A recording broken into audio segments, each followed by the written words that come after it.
Hello, അസ്സലാമു അലൈക്കും.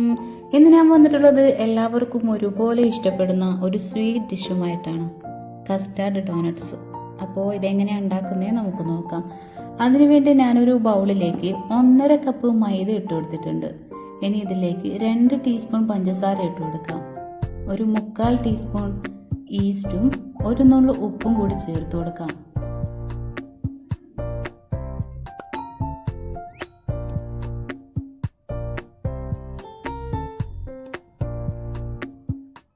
ഒരു ടേബിൾ സ്പൂൺ ബട്ടർ ഇട്ട് കൊടുക്കാം.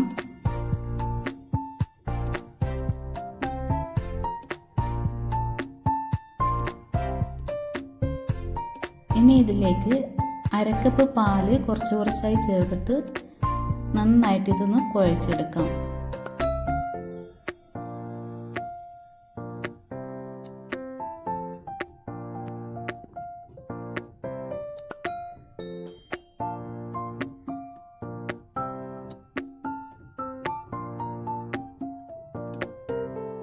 മൈദ കുഴച്ച് നല്ല സോഫ്റ്റ് മാവാക്കി എടുക്കണം. ഞാനിപ്പോൾ ഇവിടെ കുഴച്ചിട്ട് നല്ല സോഫ്റ്റ് ആക്കി എടുത്തിട്ടുണ്ട്.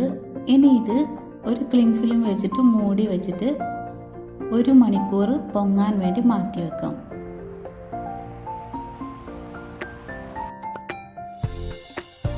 ഇനി നമുക്ക് ഇതിന് വേണ്ട കസ്റ്റേർഡ് തയ്യാറാക്കാം. അതിനുവേണ്ടി ഞാനിവിടെ ഒരു ബൗളിലേക്ക് 2 മുട്ടയുടെ മഞ്ഞ എടുത്തിട്ടുണ്ട്.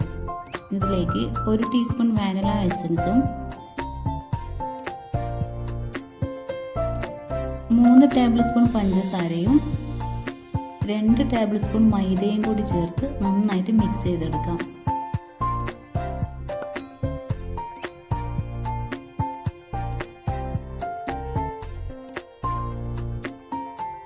ഇനി ഇതിലേക്ക് പാല് ചേർത്ത് കൊടുക്കാം. ഞാനിവിടെ 1 കപ്പ് പാലാണ് എടുത്തിട്ടുള്ളത്.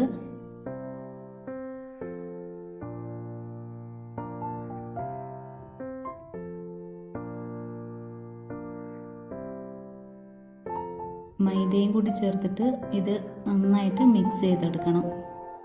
2 ടേബിൾ സ്പൂൺ മൈദയാണ് 1 കപ്പ് പാലിന് എടുത്തിട്ടുള്ളത്.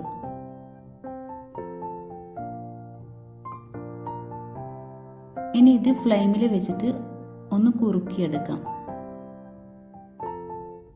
ഞാനിവിടെ ഒരു പാനിൽ ഫ്ലെയിമിൽ വെച്ചിട്ടുണ്ട്. ഇനി ഇത് നന്നായിട്ട് ഇളക്കിയിട്ട് കുറുക്കിയെടുക്കണം. ഇതിപ്പോൾ ഇവിടെ നന്നായിട്ട് കുറുകി വന്നിട്ടുണ്ട്. ഇനി ഇതൊരു പാത്രത്തിലേക്ക് മാറ്റാം.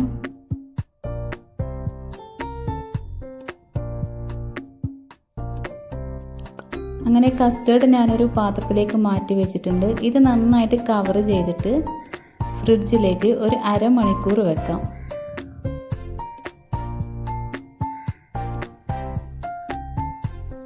അങ്ങനെ 1 മണിക്കൂറിന് ശേഷം നമ്മുടെ മാവ് ഇവിടെ നന്നായിട്ട് പൊങ്ങി വന്നിട്ടുണ്ട്. നല്ല സോഫ്റ്റ് മാവാണിത്.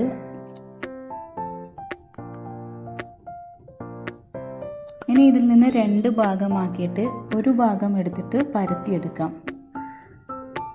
ഇതൊരു റൗണ്ട് ഷേപ്പ് വെച്ചിട്ട് കട്ട് ചെയ്തെടുക്കാം.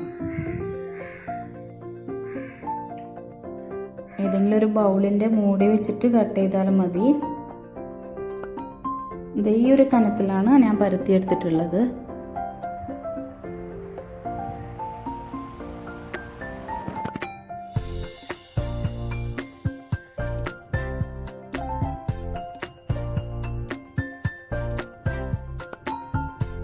അങ്ങനെ ഞാനിവിടെ എല്ലാം കട്ട് ചെയ്ത് വെച്ചിട്ടുണ്ട്. ഇനി ഇത് ഒരു തുണി വെച്ചിട്ട് മൂടിയിട്ട് ഒരു 1/2 മണിക്കൂർ കൂടി മാറ്റി വെക്കണം. 1/2 മണിക്കൂറിന് ശേഷം ഇത് നന്നായിട്ട് പൊങ്ങി വന്നിട്ടുണ്ട്. ഇനി ഇത് ഫ്രൈ ചെയ്തെടുക്കാം.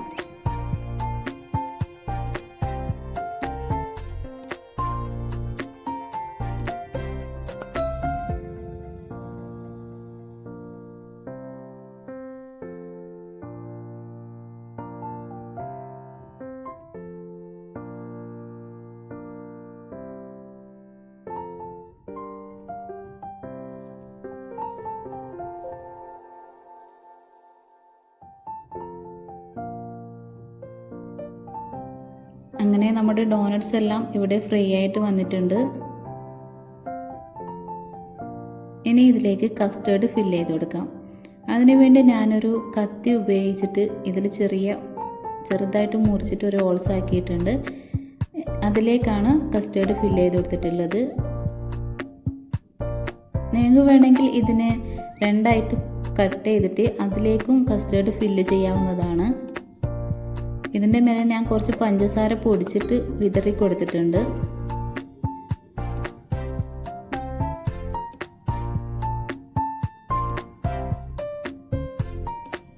അങ്ങനെ ഞാൻ കസ്റ്റേർഡ് എല്ലാം ഫില്ല് ചെയ്തെടുത്തിട്ടുണ്ട്.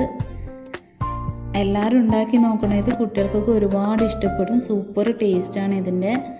കണ്ടില്ലേ, നല്ല സോഫ്റ്റ് ബണ്ണാണിത്. അപ്പോൾ എന്നും പറയുന്ന പോലെ തന്നെ വീഡിയോ ഇഷ്ടമായാൽ എല്ലാവരും ലൈക്ക് ചെയ്ത് സപ്പോർട്ട് ചെയ്യണം.